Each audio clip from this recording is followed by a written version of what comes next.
ಚಳ್ಳಕೆರೆ ನಗರದ ಸರ್ಕಾರಿ ಪದವಿ ಪೂರ್ವ ಕಾಲೇಜು ಹುಡುಗರ ಮಧ್ಯೆ ಕಿತ್ತಾಟ, ಮೂಕ ಪ್ರೇಕ್ಷಕರಂತೆ ನೋಡುತ್ತಾ ನಿಂತ ಜನ. ಚಳ್ಳಕೆರೆ ನಗರದ ಸರ್ಕಾರಿ ಕಾಲೇಜಿನಲ್ಲಿ ಓದುತ್ತಿರುವವರ ಸಂಖ್ಯೆ ಹೆಚ್ಚಾಗಿದೆ. ಕಾಲೇಜು ಹುಡುಗರಿಗೆ ನಯ, ವಿನಯ, ಸಂಸ್ಕಾರ ಎಲ್ಲವೂ ಬಿಟ್ಟಿದ್ದಾರೆ. ಇದಕ್ಕೆ ಉದಾಹರಣೆ, ಸೋಮವಾರದಂದು ಸರ್ಕಾರಿ ಪದವಿ ಪೂರ್ವ ಕಾಲೇಜಿನ ಹುಡುಗರು ಸೋಮಗುದ್ದು ರಸ್ತೆ ಕೋರ್ಟ್ ಮುಂಭಾಗದಲ್ಲಿ ಒಬ್ಬರಿಗೊಬ್ಬರು ಕಿತ್ತಾಡಿದ ದೃಶ್ಯ ನೋಡಿ ಸಾರ್ವಜನಿಕರು ಬೆಚ್ಚಿಬಿದ್ದರು. ಈ ವಿದ್ಯಾರ್ಥಿಗಳು ಓದುವುದಕ್ಕೆ ಬರ್ತಾರೋ ಇಲ್ಲ ಕಿತ್ತಾಡೋಕ್ಕೆ ಬರ್ತಾರೋ ಎನ್ನುವ ಪ್ರಶ್ನೆ ಸಾರ್ವಜನಿಕರಲ್ಲಿ ಮೂಡಿತು. ಕಾಲೇಜು ಹುಡುಗರಿಗೆ ಸಾರ್ವಜನಿಕರು ನಮ್ಮನ್ನು ನೋಡುತ್ತಿದ್ದಾರೆ ಎನ್ನುವ ಪರಿಜ್ಞಾನ ಇಲ್ಲದೆ ರಸ್ತೆ ಬಂದರೆ ಕಿತ್ತಾಟ ಶುರುವಾಯಿತು. ಮುಂದಿನ ದಿನಗಳಲ್ಲಿ ದೊಡ್ಡ ಹುಡುಗರ ಮಧ್ಯೆ ದೊಡ್ಡ ಕಿತ್ತಾಟ ಶುರುವಾದರೆ ಏನು ಮಾಡೋದು? ಇದಕ್ಕೆ ಕಡಿವಾಣ ಹಾಕಲು ಚಳ್ಳಕೆರೆ ಪೊಲೀಸ್ ಇಲಾಖೆ ಇತ್ತ ಕಡೆ ಭೇಟಿ ನೀಡಬೇಕಾಗಿದೆ.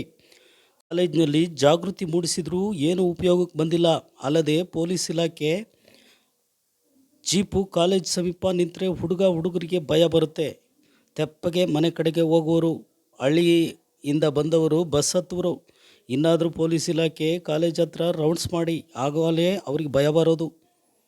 ನೀವು ರೌಂಡ್ಸ್ ಮಾಡ್ದ ಹೋದರೆ ಕಿತ್ತಾಟಗಳು ಸಾಕಷ್ಟು ಆಗುತ್ತಿವೆ. ಇನ್ನಾದರೂ ಪೊಲೀಸ್ ಇಲಾಖೆ ಎಚ್ಚರವಹಿಸಿ ಒಳ್ಳೆಯದು. ಇಲ್ಲ ಅಂದರೆ ದೊಡ್ಡ ಮಟ್ಟದಲ್ಲಿ ಕಿತ್ತಾಟ ಶುರುವಾದರೆ ಕಷ್ಟ ಎಂದು ಸಾರ್ವಜನಿಕರು ಇದಕ್ಕೆಲ್ಲ ಕಡಿವಾಣ ಹಾಕುವಂತೆ ಸಾರ್ವಜನಿಕರು ಹಾಗೂ ಪ್ರಜ್ಞಾವಂತರು ನಾಗರಿಕರು ಒತ್ತಾಯಿಸಿದ್ದಾರೆ.